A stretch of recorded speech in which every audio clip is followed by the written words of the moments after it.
The registration of the document complete হবে যখন, সেটা ভলিউমে এটি এন্ট্রি পড়ে, এটা সবাই আমরা জানি। তো আমরা জানি বছরের পর বছর লেগে যায় একটা ভলিউমে ডকুমেন্ট আসতে এবং রেজিস্ট্রেশনের জন্য যখন ফাইনাল হবে। এখন যেটা হচ্ছে, আপনি তো বালামে উঠায় রাখলেন, আমি একটা জমি রেজিস্ট্রেশন করছি, আমার কাছে স্লিপ আছে, এটা যে রেজিস্ট্রেশন ফাইনালি হয়েছে বা বালামে উঠেছে তা আপনি যে ব্যক্তিটা ক্রেতা বা দিলেন ওনারা জানবেন কিভাবে? এই জানানোর পদ্ধতিটা কি? তাহলে আমরা মনে করছি এখানে যখন কমপ্লিশন হলো, এই কমপ্লিশনের পরে উইদিন 30 days যে এক্সিকিউটেড বা নমিনেটেড যারা পার্সন বা যারা ক্রেতা তাদের কাছে একটা নোটিশ দিয়ে বলে দিতে হবে যে এটা বালামে অনুদ্ধ হয়েছে, ফাইনালি রেজিস্ট্রেশন হয়ে গেছে। নাহলে আপনারা বিধান করছেন যে হ্যাঁ এটা রেজিস্ট্রেশনের মধ্যে 1 বছরের মধ্যে আপনাকে নিতে হবে।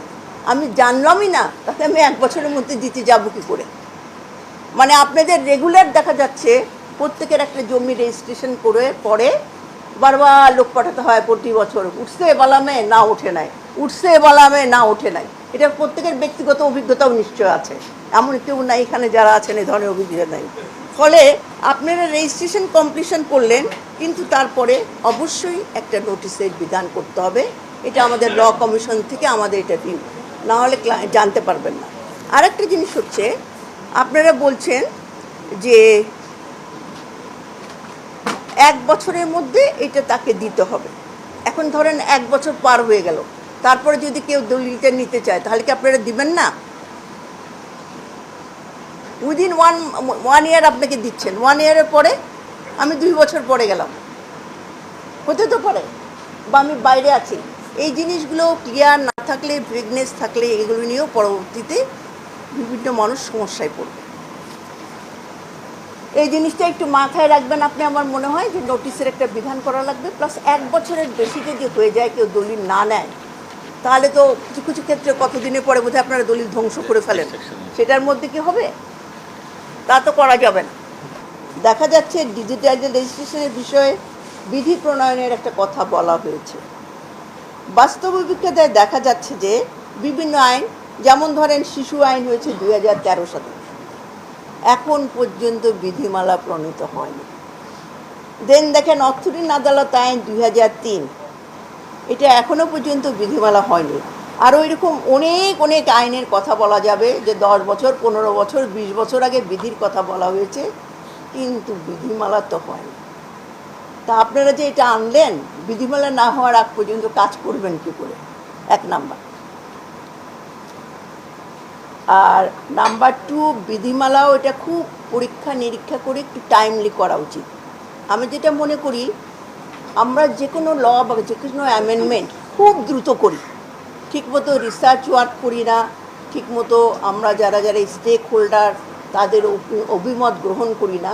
তাড়াতাড়ি যেহেতু চেঞ্জ করছি, অনেক সময় দেখা যায় যে অনেক আইন যেটা ছিল, নতুন একটা আইন অ্যামেন্ডমেন্ট করার পরে আরও অনেক অনেক বেশি ভুল হয়। এটা দেখা যাচ্ছে আমরা শিশু আইন যখন সংশোধনের উপরে কাজ করছি, এটা দেখা যাচ্ছে যে 74-এ আমাদের যখন আমরা ছিলাম তখন কাজ করতে যে অসুবিধা হয়নি, এখন এই অসুবিধাগুলো ওনারা ফেস করছেন। ইভেন নট অনলি দ্যাট, ওখানে দেখা যাচ্ছে নতুন যে আইনটা করলেন এর কনস্টিটিউশনের সাথে বাংলাদেশের একটা ইনকনসিস্টেন্সি আছে, সেটা পর্যন্ত ওইভাবেই রয়ে গেছে, কেউ এখনও চ্যালেঞ্জও করেনি, চেঞ্জও হয়নি। তো এই জিনিসগুলো খুব ভালোভাবে ধীরে সুস্থে দেখে সুন্দরভাবে এটা করা হবে বলে আমি মনে করি।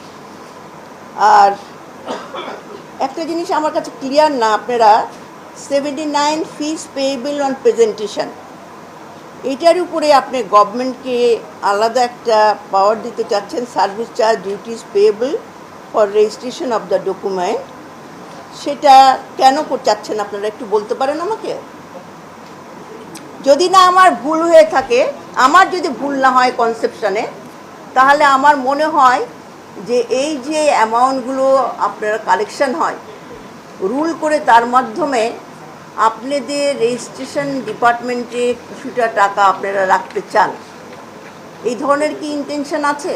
কারণ বহু আগে থেকে আমরা যখন কাজ করেছি, একটু বলতে দেন, তখন আমার দেখা গেছে শুধু রেজিস্ট্রেশন ডিপার্টমেন্ট না, ওনারা বলেন ওনারা অনেক রেভিনিউ আর্ন করেন, তার একটা ওনাদেরকে ডেভেলপমেন্ট এবং অন্যান্য, নট দ্যাট তারা নিজেদের জন্য নিতে চাচ্ছেন, সেটা ওনারা নিতে চান। নট অনলি দ্যাট, আমরা যখন আজ থেকে ধরেন 30 বছর আগে বা 40 বছর আগে হবে, তখন যখন আমরা চাকরিতে জয়েন করেছি, তখন আমাদের জুডিশিয়াল অফিসারদের মধ্যে অনেকে বলতেন আমরা তো অনেক বেশি কোর্ট ফি কালেক্ট করি অন্যান্য যে কোনো ডিপার্টমেন্ট অ্যাডমিন এবং অন্যান্য চেয়ে বেশি, অথচ আমরা যে ফিটা কালেক্ট করি তার চেয়ে আমাদের ফান্ড এত কম দেওয়া হয় যে আমরা কোর্টেই চালাতে পারি না।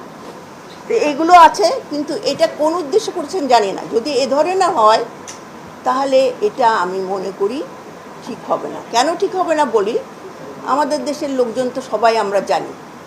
আপনারা যদি বলেন হ্যাঁ আমাদেরটা এখানটায় আমরা খরচ করব, দেন তখন ইনকাম ট্যাক্স এবং কাস্টমস ওনারাও রেভিনিউ আর্ন করেন হিউজ অ্যামাউন্টের, তারা বলবেন আমাদেরটাও বুকলো এখানে দিয়ে দাও। জুডিশিয়ারি হয়তো বললো এবং অনেক ডিপার্টমেন্ট, তারপরে যেগুলো ডিপার্টমেন্ট রেভিনিউ আর্নিং না, ধরেন হেলথে বা অন্যান্য জায়গায় ফায়ার ব্রিগেডে বিভিন্ন জায়গায় ওনারা কিন্তু রেভিনিউ আর্ন করছেন না, কিন্তু ওনারা জনগণকে বিরাট একটা সাবস্টেন্টিভ সার্ভিস দেন, তারা কিন্তু সমস্যায় পড়ে যাবে। আর একটা জায়গাতে এটা করলে অন্যান্য ডিপার্টমেন্ট আমাদেরও দিতে হবে দাবি, এটা তো কমন আমাদের দেশে, সেটা একটা সমস্যা ক্রিয়েট করতে পারে। আমি জানি না আপনার উদ্দেশ্য, কিন্তু আমার আগের অভিজ্ঞতা থেকে আমার মাথায় এসেছে থেকে আমি ক্লিয়ারলি এটা বললাম যে এটা যদি হয় তাহলে মনে হয় এটা প্রপার হবে না। ফর দ্যাট পারপাস প্রত্যেককে দিতে হয়, ইউনিভার্সিটিকেও দিতে হয়, তাই না? পাবলিক ইউনিভার্সিটিগুলো কি করবে তাহলে বলেন? তার মানে আপনার প্রতিটা রেভিনিউ আপনার গভর্নমেন্ট ট্রেজারির মাধ্যমে আসবে। আপনাদের গ্রিভেন্স থাকলে আপনারা চেষ্টা করে প্রত্যেকেই, আমাদের জুডিশিয়ারিতেও বহুত আক্ষেপ আছে, সেগুলো দেখতে হবে। কিন্তু একটা ডিপার্টমেন্টে করতে গেলে, সব জায়গায় গেলে আলটিমেটলি যারা জনগণের জন্য কাজ করছেন তাদের কি হবে? তারা কি বন্ধ হয়ে যাবেন? সেটা চিন্তা করে দেখবেন। যেটা মৌজা রেট নিয়ে আপনারা বলছেন, মৌজা রেট যেটা হয়েছে, কোনো জায়গায় মৌজা রেট বেশি আছে কিনা আমি ঠিক শিওর না, তবে গুলশান এবং বেশ কিছু এলাকাতে মৌজা রেট যা হওয়া উচিত তার চেয়ে অনেক অনেক অনেক গুণ কম। আচ্ছা, বাজারের মূল্যের চেয়ে বহু গুণ কম, শুধু মানে এত বেশি কম যে চিন্তাই করা যায় না যে এত কম। প্রত্যেকটা দলিলে নির্ধারিত মৌজা রেট দিয়ে করে ফেলে, তার কিন্তু উপরে যায় না। আর একটা জিনিস, যে আসল মূল্য দেখাতে গেলে অনেক সময়, যদিও দুঃখজনক, অনেক সময় বলা হয় অফিস থেকে না এই মৌজা রেট তো আছে, এর উপরে করা যাবে না। মাইন্ড ইট, হ্যাঁ, কিন্তু আসলে কিন্তু তা না আইনের উদ্দেশ্য। ফলে কি দাঁড়ালো, আসল মূল্যটা লেখা হয় না। এই আসল মূল্যটা লেখা না হয়ে মৌজা রেটের জন্য যেটা একটা হয়, আর একটা হয় যে দুটা কারণে মূলত হচ্ছে। একটা হচ্ছে কালো টাকা বা দুর্নীতির মাধ্যমে অর্জিত টাকা জমি ক্রয়ের মাধ্যমে সমন্বয় করা, দিস ইজ ওয়ান। আর একটা হচ্ছে আমাদের দেশে এই যে জমি রেজিস্ট্রেশন, তারপরে অ্যাডভান্স ইনকাম ট্যাক্স সব সহ এত বেশি টাকা দিতে হয় পৃথিবীর আমার মনে হয় কোথাও না। 5% দিলেই মাথা খারাপ হয়ে যায় অন্যান্য দেশে ইউকেতে, যে এত টাকা কিসের জন্য? আমার জমি আমি বিক্রি করতেছি, সবই প্রায় নিয়ে যাবে তাকানো হবে। আমাদের দেশে এই জিনিসটা অত্যাধিক বেশি। এখন কি করা যেত, মৌজারের যেটা অ্যাকচুয়াল বাজার মূল্য সেটা যদি ঠিক করা যেত, এবং একই সাথে যদি আপনি রেজিস্ট্রেশন খরচ এবং ইনকাম ট্যাক্স যেটা অ্যাডভান্স, সেগুলো সব মিলায় যে খরচটা পড়ে এটা যদি কমানো যেত, তাহলে কিন্তু গভর্নমেন্টের রেভিনিউরও কোনো কমতি হতো না, প্লাস সবাই মনে হয়, বিশেষ করে যারা অল্প দামে জমি বিক্রি করেন বা প্রত্যেকেরই একটা রিলিফ হতো। সেই জিনিসটাই আমার ভালো দরকার। কিন্তু আমার মনে হয় এই আইন দিয়ে তো আপনারা মৌজা রেটটা ঠিক করছেন না, ফলে এগুলোতে অন্যান্য আইনে স্বভাবতই নেসেসারি অ্যামেন্ডমেন্টের প্রয়োজন হবে।